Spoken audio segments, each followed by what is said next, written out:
식량 안보와 우리 농업의 민감성을 감안해 국내 쌀과 쇠고기 시장은 추가 개방하지 않는 것으로 합의하였습니다.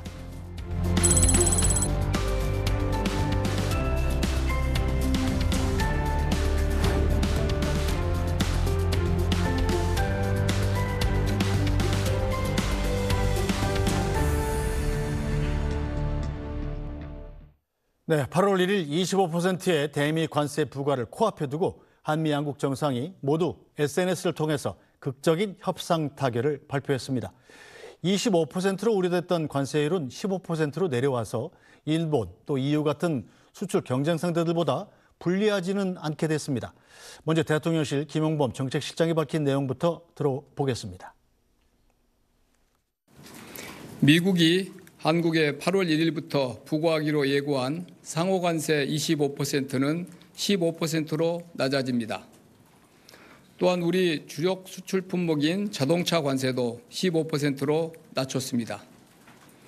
추후 부과가 예고된 반도체, 의약품 관세의 경우에도 다른 나라 대비 불리하지 않은 대우를 받게 될 예정입니다.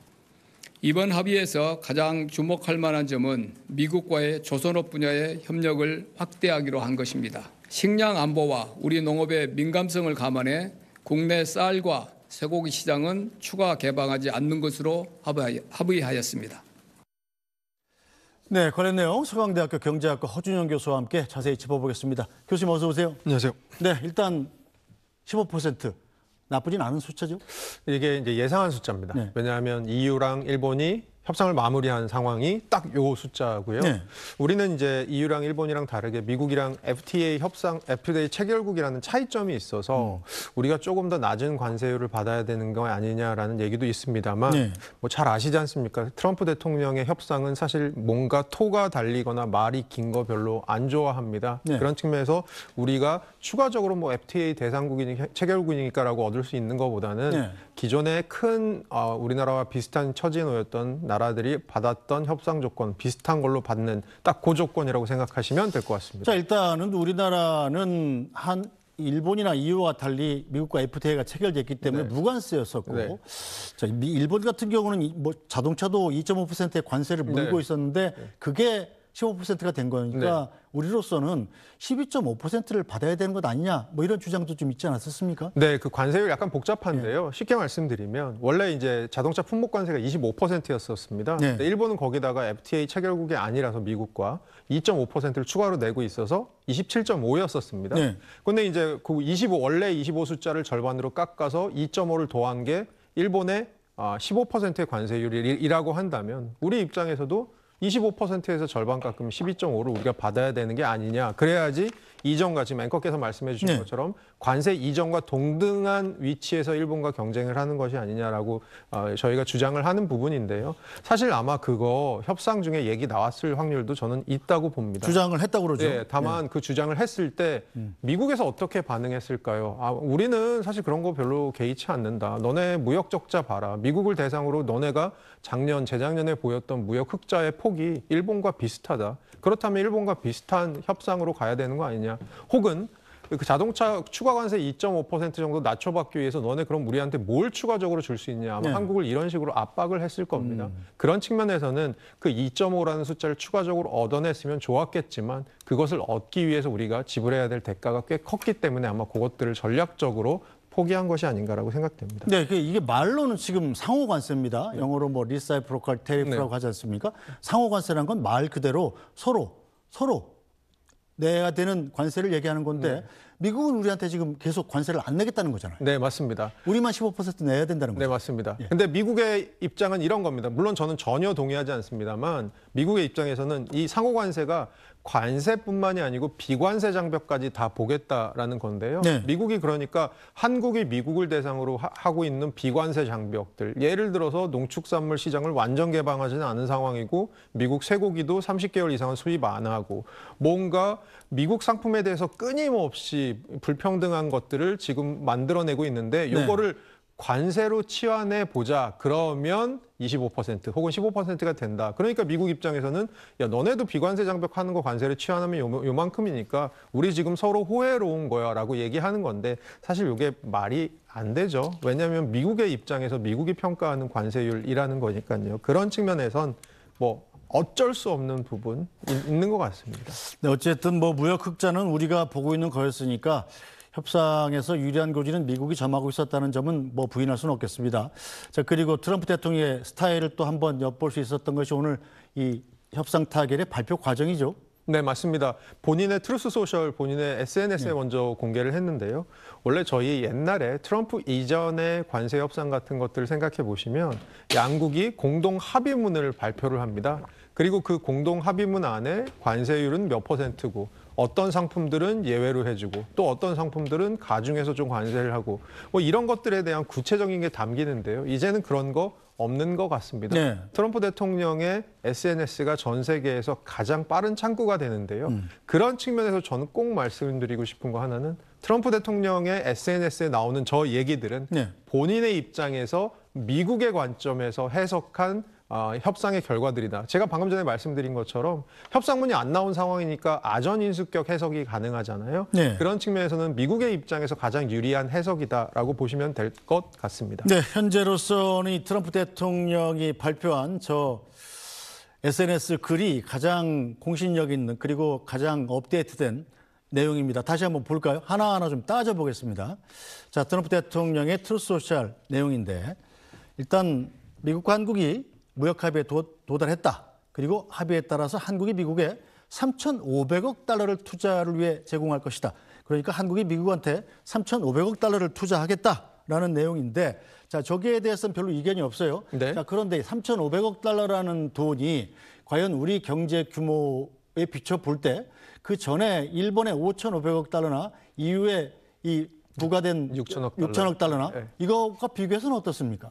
경제 규모로만 따지면요. 사실은 EU가 제일 잘한 거죠. 과정하지 않습니까? 왜냐하면 일본보다 EU가 훨씬 경제 규모가 큰데 500달러 정도, 500억 달러 차이밖에 안 나니까 EU가 잘한 건데 저 투자 금액이라고 하는 것은 우리한테 적용을 시켜보면 사실 우리는 이제 일본이랑 GDP 규모가 한 2.5배 정도 납니다. 그렇게 봤을 때는 일본이 5,500억 달러 했으면 우리는 사실 그거에 비해서 훨씬 적은 한 2천억 달러 정도를 하는 게 맞는 것 같은데요. 사실 이게 말이 안 되는 게 미국 측의 주장은 일관됩니다. 우리는 너네 GDP가 얼마인지는 관심이 없고 미국을 대상으로 얼마나 장사를 잘 하고 있는지 한마디로 미국을 얼마나 뽑아먹고 있는지를 볼 거야. 그게 바로 미국 입장에서 무역 적자액이잖아요. 네. 무역 적자액은 작년 기준으로 봤을 때도 재작년 기준으로 봤을 때도 일본과 우리가 비슷합니다. 그렇게 봤을 때는 우리가 미국의 기준에서 봤을 때는 일본과 비슷한 정도의 투자 약정을 맺어줘야 된다라는 게 어떻게 보면 또 다른 논리일 수 있고요. 또 다른 중요한 포인트 중에 하나는 일본이 한 5,500억 달러의 투자, EU가 한 6천억 달러의 투자를 한번 보면요. 요거는 법적인 구속력이 없는 그리고 향후에 몇 년간 이루어질지 어떤 분야에 대해서 이루어질지 모르는 투자들 굉장히 두루뭉술한 계약입니다. 이렇게 봤을 때는 어떻게 보면 정말 나쁘게 해석해 보면 일본 입장에서 EU 입장에서는 트럼프 대통령 당신이 언제까지 그 자리에 있는지 한번 보자. 우리는 앞단에서는 투자하는 신용을 하겠지만 그 다음에 정권이 바뀌거나 이랬을 때는 우리가 사실 이것들에 대해서는 법적 구속력이 없어. 눈치를 보면서 안 할 수도 있어라는 생각들을 아마 하고 있을 겁니다. 네. 예. 자, 그러면 저 3,500억 달러라는 내용을 좀 뜯어보면 또 미국 트럼프 대통령의 얘기와 우리 정부의 설명이 약간씩 또 다르죠. 네. 총액이 3,500억 달러라는 점에는 공통이 됩니다.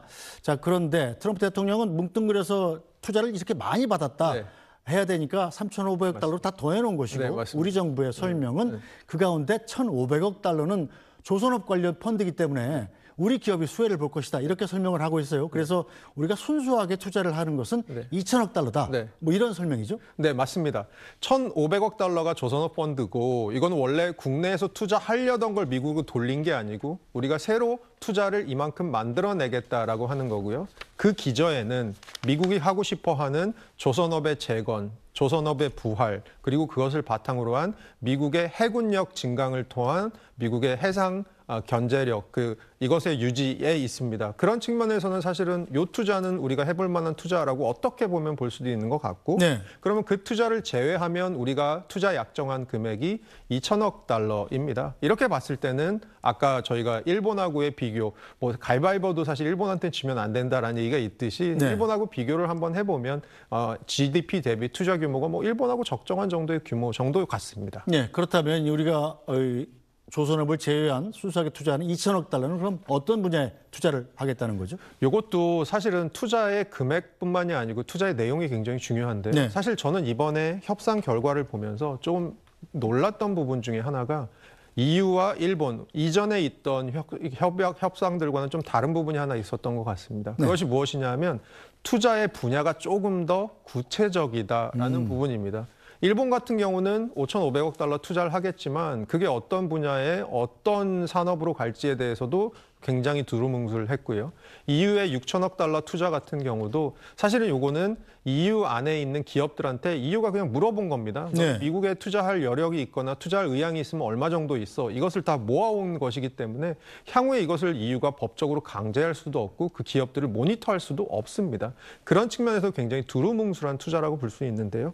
우리나라 같은 경우는 반도체나 원전, 2차 전지, 바이오 딱 보면 어떤 느낌이 드실 것 같냐면 우리나라가 잘하고 있는 분야들, 글로벌 시장에서 굉장히 잘하고 있는 분야들에 대해서 미국 투자를 하겠다라는 부분이고 그것은 사실 한 스텝 더 나아가 보면 미국 시장의 공략을 위해서 또 이런 투자를 한번 생각해 보겠다. 이런 부분들에 있어서는 조금 다른 나라의 투자들과는 좀 다른 부분이 있는 것 같습니다. 네, 자, 이 2천억 달러 투자가 그럼 돈 2천억 달러를 그냥 통으로 갖다 주겠다는 게 아니잖아요. 네. 상당 부분 뭐 대출 보증이나 뭐 이런 거 형태로 투자를 하는 거라는데 네. 어떻게 하는 건지 좀 자세히 풀어서 설명을 좀 해주십시오. 네, 요거 제가 너무 오늘 일본의 예를 들여서 죄송한데 일본이 굉장히 재미있는 케이스입니다.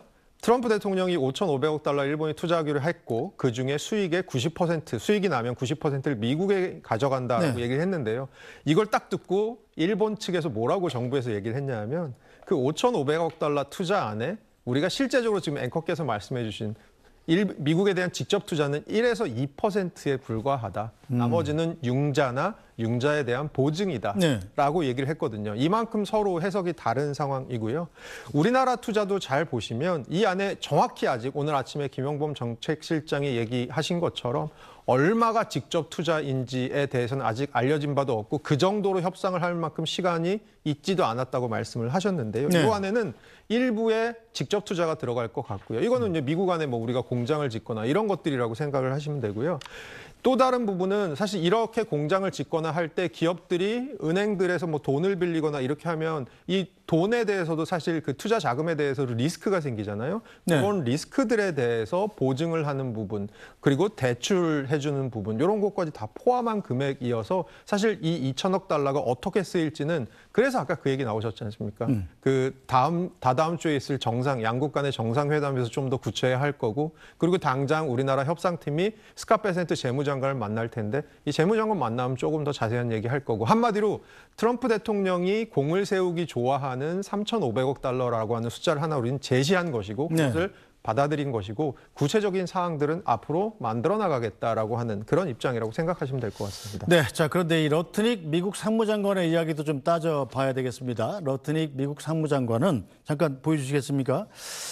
이 한국은 트럼프 대통령 지시에 따라서 미국에 투자할 수 있도록 3,500억 달러를 제공할 예정이다. 자, 여기서 수익이 난다면 그 수익의 90%는 미국 국민에게 돌아갈 것이다 이렇게 주장을 했어요. 자, 투자는 뭐 대출이 보증이 됐든 대출이 됐든 간에 우리가 다 제공을 하는데 거기서 나오는 수익은 90%를 미국이 가져간다.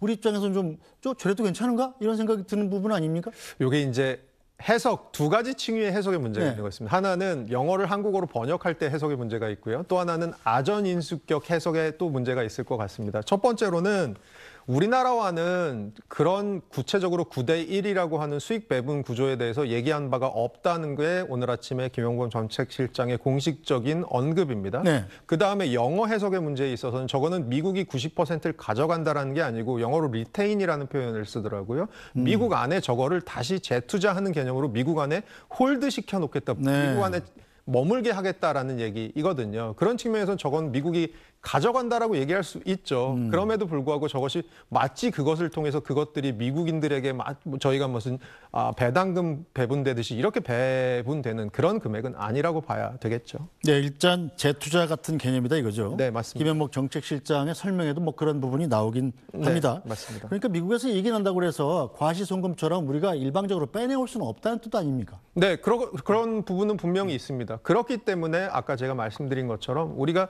이러한 투자를 통해서 우리가 조금 얻을 수 있는 것들을 만들어내는 과정, 그렇게 우리가 투자의 분야나 투자에 어떻게 보면 이 기간이나 이런 것들을 우리 쪽의 의견을 좀 반영하는 과정들이 앞으로 사실은 어떻게 보면 협상은 지금부터 시작이라고 볼 수 있을 것 네, 같습니다. 자 그리고 향후 4년 동안 1,000억 달러 규모의 미국 에너지를 수입한다 이런 내용도 있더군요. 이건 어떤 에너지를 어떻게 사오겠다는 거죠? 그 아까 나온 바로는 1,000억 달러의 LNG를 사오겠다고 하는 건데요. 우리나라가 작년 기준으로 봤을 때 1년간 LNG 수입량이 한 300억 달러 정도 됩니다. 아까 미국에서 이제 1,000억 달러의 LNG를 4년간 사온다고 했으니까 1년에 한 250억 달러 정도라고 생각하시면 우리나라의 LNG 수입량 기준으로 봤을 때 꽤 많은 비중을 차지할 것 같습니다. 그런데 시청자 여러분들께 꼭 말씀드리고 싶은 부분 중에 하나는 이 LNG 수입이라는 게 우리나라 이제 가스공사에서 하고 있는데요. 네. 이 가스공사가 LNG 수입을 당장 내일부터는 미국에서 수입해 기존에 중동에서 하던 걸 바꿔 이렇게 할 수 있는 게 아니고요. 대부분이 장기 계약으로 묶여 있습니다. 한마디로 향후에 당분간 우리나라에 들어올 LNG들은 중동산 일부, 미국산 일부 이렇게 정해져 있습니다. 이것들에서 제가 생각하기엔 향후에 미국의 비중을 늘리는 방향으로 움직이겠다라고 하는 게 어떻게 보면 시그널일 수 있고요. 네. 또 하나는 이렇게 하다 보면 우리 이 약정서 들이밀면서 중동에다가 얘기할 수 있는 거 있습니다. 이게 자꾸 미국산 사라고 그래서 우리가 미국산을 살려고 그러는데 너네 거 좀 더 살 때 조금 그럼 가격 좀 어떻게 잘 해줄 수 없나? 네. 이런 식으로 또 협상의 지렛대로 쓸 수 있는 부분도 있는 것 같습니다. 알겠습니다. 자, 우리의 대미 주력 수출 품목이죠. 자동차 한번 짚어보죠. 자, 자동차 관세가 지금 15%로 합의가 되긴 했습니다만 그동안은 우리는 무관세로 수출을 했었지 않습니까? 일본은 우리 경쟁자인데 2.5%의 관세를 물었었고요. 자, 그렇다면 똑같이 15% 된다면 우리가 그동안 2.5%에 누려왔던 그런 이른바 이익은 없어지는 셈이 됐고 또 일본 같은 경우는 미국 현지 공장에서 상당 부분을 생산을 하는데 네, 맞습니다. 자, 우리는 한국에서 상당 부분 맞습니다. 대부분을 생산해서 수출을 하기 때문에 우리는 15% 관세를 받는 거고 네. 일본은 관세가 없이 사실상 들어가게 그쪽에서 나오게 되는 거잖아요. 네, 맞습니다. 그럼 경쟁력이 우리 현대차나 기아차의 경쟁력이 많이 미국 시장에서 떨어지는 것 아니냐 이런 걱정이 있습니다. 당연히 가격 경쟁력 떨어지는 부분이 있을 것 같아서 제가 오기 전에 한번 계산을 해봤는데요. 이 관세율 2.5% 차이를 어디다가 대입하냐면 작년에 미국에서 팔렸던 신차의 평균 가격에다 대입을 합니다. 네. 이 평균 가격이 우리나라 돈으로 한 7천만 원 정도 되는데요. 여기다 대입하니까 2.5%의 관세 차이가 만들어내는 금액 차이가 한 150만 원 정도 됩니다. 만약에 이 150만 원을 소비자들에게 만약에 다 전가시킨다면 우리나라의 차를 살 때 동일한 급의 일본 차를 살 때보다 뭐 150만 원 정도 더 지불을 해야 된다는 얘기인데요. 그럼 이제 소비자들이 생각을 하겠죠. 원래 현대차를 사고 싶었는데 보니까 비슷한 차종의 일본 차보다 한 150만 원 정도 비싸더라. 네. 그럼에도 불구하고 여전히 현대차를 살 것이냐. 아마 제 생각에는 고급 차종 쪽에서는 조금 이런 가격에 대한 민감도가 떨어질 것 같고 아무래도 상대적으로 사양이 좀 낮은 차종에서는 가격에 대한 민감도가 좀 더 클 것 같습니다. 그런 측면에서는 우리나라 자동차 기업들이 미국 시장을 접근할 때 이 2.5%만큼의 어드밴티지가 사라진 것들을 굉장한 또 다른 영업 전략이나 아니면 기술 개발을 통한 차종의 다변화 전략 이런 것들을 통해서 좀 극복해야 될 부분도 저는 분명히 있을 것 같습니다. 네, 극복을 해야 되겠습니다만 주식시장이 좀 민감하게 반응을 하더군요. 조금 전에 제가 현대자동차의 주가를 한번 찾아봤는데 4% 이상 하락을 하고 있어요. 네. 그만큼 시장이 우리 차의 미국 시장 경쟁력을 좀 떨어지는 걸로 보고 있는 건 아니냐 이런 걱정이 좀 되는군요. 네, 근데 또 한편으로 보면 주식시장 오늘 전반적으로 떨어지고 있는데요. 그 이유 중에 하나가 제가 생각하기엔 이 정도의 관세 협상을 아마 시장에서도 예상을 한 것 같습니다. 선반영된 부분들이 네. 조금 이렇게 교정되는 과정인 것 같고요. 뭐 현대자동차 그것에 비해서 약간 더 많이 빠지는 부분은 아무래도 그 2.5%의 관세 차이 이런 부분들에 대해서 투자자들이 좀 민감하게 반응하는 부분 분명히 있는 것 같습니다. 네, 자 자동차 말고 반도체와 철강 같은 우리나라 주력 수출품 상황은 어떻습니까? 아무래도 철강 같은 경우는 이번에 미국이 어느 나라에 대해서도 품목 관세에 적용돼 있는 50%를 깎아주지 않았거든요. 다만 이것도 합의문이 없어서 확인은 안 되는데 EU에서 얘기하는 건 우리 EU에 대해서는 미국이 일정 정도의 쿼터제를 해서 거기에는 관세를 좀 낮춰주기로 했다라는 얘기를 EU는 주장을 하고 있거든요. 네. 아무래도 철강이 가지는 산업재로서의 특징, 사실 우리 철로 안 만든 게 이 스튜디오 안에서도 거의 없잖아요. 그렇죠. 그렇게 봤을 때는 미국이 이 철강 산업에 굉장히 진심인 부분, 이것들이 품목 관세를 깎아주지 않는 것으로 나오고 있는 것 같고요. 반도체랑 의약품 관세는 사실은 제가 어제인가요? 삼성전자 이재용 회장이 미국으로 날아갈 때 좀 느낌이 들었던 거 하나는 우리나라에서 사실 반도체랑 의약품을 동시에 하고 있는 기업이 삼성이지 않습니까? 네. 이 부분에 대해서 미국이 향후에 고율의 관세를 부과할 수도 있다는 것들을 계속해서 지금 천명하고 있는 상황이어서 사실 이것들을 어떻게 방어해낼지도 저는 굉장히 궁금했었는데요. 일본, EU와 거의 비슷한 정도의 구두 확약을 받은 것 같습니다. 향후에 이 반도체랑 의약품에 대해서 품목 관세가 들어온다고 하더라도 한국에 대해서는 조금 호혜로운, 조금 더 최애국 대우와 가까운 좀 낮은 관세율을 적용해주겠다라는 정도의 협약을 받은 상황인 것 같습니다. 네, 알겠습니다. 자, 그럼 우리한테 굉장히 정치적으로 민감한 문제인 쌀과 소고기도 좀 한번 짚어보죠. 조금 전에 보여줬던 이 트럼프 대통령의 트루스 소셜 내용 잠깐 보여주시겠습니까? 농산물 얘기입니다. 자, 두 번째 장에 있죠. 네.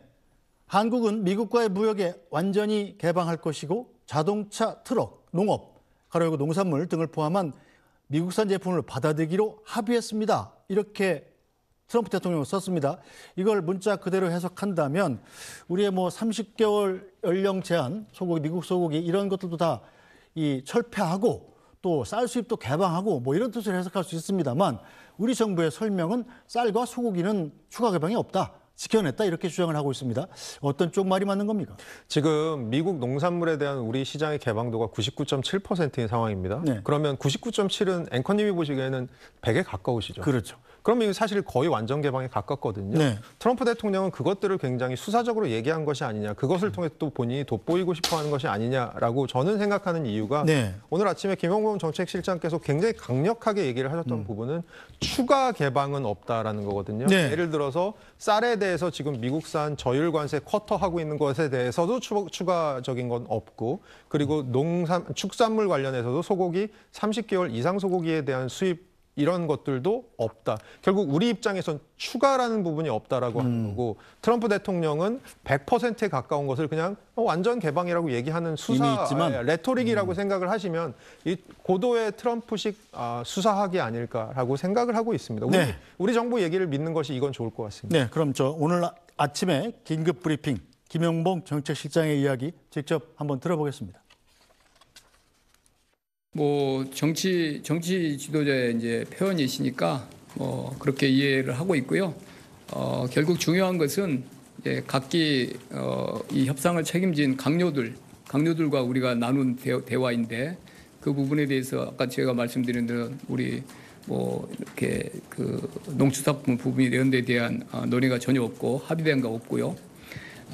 왜 그러면 이렇게 표현하셨을까라고 미국 쪽에서 한 거니까. 네, 현재까지는 김용범 정책실장의 말이 맞는 것 같은데, 자, 문제는 트럼프 대통령의 그동안의 행동 패턴이잖아요. 일단 질러놓고 나중에 내가 그랬잖아. 니네 내 말 들어. 이런 식으로 나오는 경우가 상당히 많지 않았습니까? 근데 그런 측면에서 저는 이제 스크럼이 되게 중요하다고 생각을 하는데요. 잘 보시면 일본과 한국과 EU와 일본이 지금 거의 비슷한 정도의 협상 결과들을 얻어냈습니다. 그러면 이제 이것들에 대해서 어떤 나라가 예를 들어서 이행을 좀 덜하게 되면 미국 쪽에서 다시 얘기를 하겠죠. 그럼 원래대로 25% 관세 돌아갈 거야. 이런 것들에 대해서 얘기를 할 텐데요. 그런 것들에 대해서는 이 세 나라가 서로 간에 면밀하게 소통을 하면서 미국과의 공동 전선을 계속 유지할 수 있는 방법들, 이런 것들을 저는 생각해 보는 것도 굉장히 중요할 것 같다. 그런 측면에서 우리 정부가 미국과의 관세 전쟁 중요하죠. 한편으로는 저희와 비슷한 지금 미국의 대우를 받고 있는 나라들과의 합종 연행에 대해서도 계속 채널을 켜놓고 레이더망을 돌리고 있는 것이 굉장히 중요하다고 생각합니다. 알겠습니다. 이번 관세 협상을 이끌어온 구윤철 경제부총리가 미국 현지에서 밝힌 내용도 잠깐 들어보겠습니다. 많은 국민들께서 우려하셨던 바와 같이 농축산물에 대한 미측의 비관세 장벽 축소 및 시장 개박 확대가 강하게 있었던 것은 사실입니다. 오늘 회담에서 트럼프 대통령도 과체류에 대한 한국의 검역 절차에 대해서 문의하며 많은 관심을 표명하였습니다. 그러나 우리 협상단의 끈질긴 설명 결과 미측은 우리 농업의 민감성을 이해하고 추가적인 시장 개방은 하지 않는 것으로 합의하였습니다. 다만 비관세 장벽과 관련해서 앞으로 검역 절차 개선, 자동차 안전기준 동등성 인정 상한 폐지 등을 포함하여 기술적인 사항에 대해서는 앞으로 협의를 계속 이루어 나가기로 하였습니다.